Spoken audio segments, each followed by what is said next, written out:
April 1 रु ओडिशा रे लागू होइतिबा आयुष्मान प्रधानमंत्री जन आरोग्य योजना गोपबंधु जन आरोग्य योजनार विधिवत भाव डाबुगाँ शुभारंभ होइछि। डाबुगाँ बीडीओ शरत माझी डाबुगाँ गोष्ठी स्वास्थ्य अधिकारी सुभाषिष साहू समस्त कार्यक्रम को संचालन करिबारे सहयोग करथिले। डाबुगाँ विधायक मनोहर अंधारी सांसदक तरफ प्रतिनिधित्व करिथिबा जे राजशेखर राव, राज्य कृषक मोर्चा कार्यकारिणी सभ्य जयंत कुमार साहू पात्र, बोरिगाँ मंडल सभापति जगदीश भत्रा, रामाराव चौधरी, वरिष्ठ बीजेपी नेता जी किरण कुमार, वरिष्ठ बीजेडी नेता बद्रीनारायण सिंह, प्रताप चंद्र पंडा, निधि माझी, लक्ष्मी विषयी, जादव विषयी प्रमुख उपस्थित थिले। आज आयुष्मान वयोवंदना योजनार मध्य शुभारंभ होइछि। ठीक समय एलईडी माध्यम राज्य प्रसारण होता कार्यक्रम को ब्लॉक विभिन्न स्थान आसिथिबा स्वास्थ्यकर्मी, आशा दीदी, वरिष्ठ नागरिक, सामाजिक कार्यकर्ता, स्वयं सहायक गोष्ठीर सभ्या और विभिन्न आनुषांगिक क्षेत्र उपस्थित थिबा व्यक्ति माने शेष पर्यंत देखिथिले।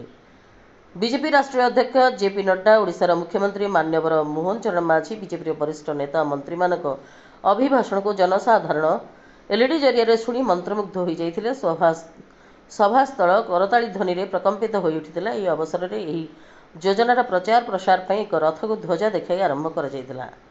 नवरंगपुर जिला पापड़ाहांडी रमाकांत विषय रिपोर्ट, प्राइम टीवी ओडिया।